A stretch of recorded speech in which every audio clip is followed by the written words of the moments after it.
Hello! Just a quick bit of context. This video is one of a series that I made on weird British sports many years ago, and they've never been on YouTube before. So do please enjoy the incredibly competitive world of Dwile Flonking. Disclaimer before we begin. I am not making this up. Dwile Flonking. Apart from being possibly the greatest combination of sounds a human mouth can utter, Dwile Flonking is a sport. Did I mention I'm not making this up? So what is Dwile Flonking? Let's start by looking at the words making up that astounding name. Dwile is an Old East English word for a floor cloth, and flonking doesn't mean anything at all and seems to be entirely made up.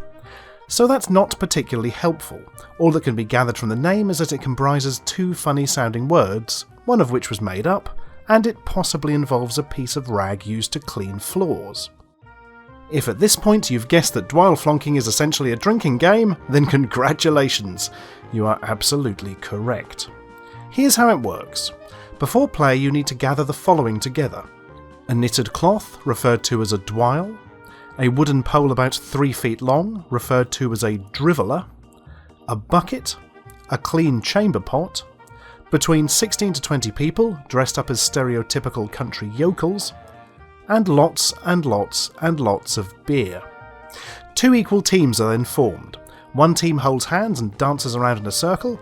The opposing team then take turns to dunk the dwile in a bucket of beer and use the driveler to hurl it at the opposing team.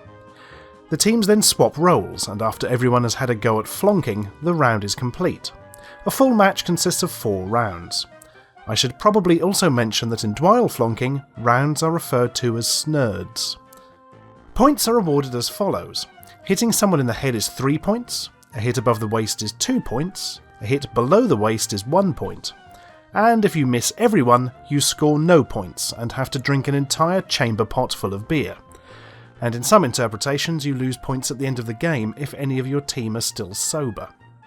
Not that it's very likely that anyone will be sober at the end of the game. An average chamber pot holds about 7 pints, so anyone missing an opponent even once is going to be very tipsy by the end and very unwell in the morning. Understandably, modern games have replaced the pot with a half pint of beer in order to stave off alcohol poisoning and liver damage. So what is the origin of Dwile Flonking? Well, the legend goes that it was a game played in medieval times which was rediscovered in the mid-60s. And a legend is all that is, as after investigation it seems that it was actually invented in 1966 and was based on a comedy skit from a TV programme. Anyway, Dwile Flonking has made something of a comeback recently, with the World Championships being held in Ludham, Norfolk. Well, not that much of a comeback since only one team entered in 2011, so won by default, and also they're not allowed to use actual beer as it would contravene laws against organised speed drinking. But hey, it takes place quite near my house, so I'll definitely be there this year. No, I bloody won't.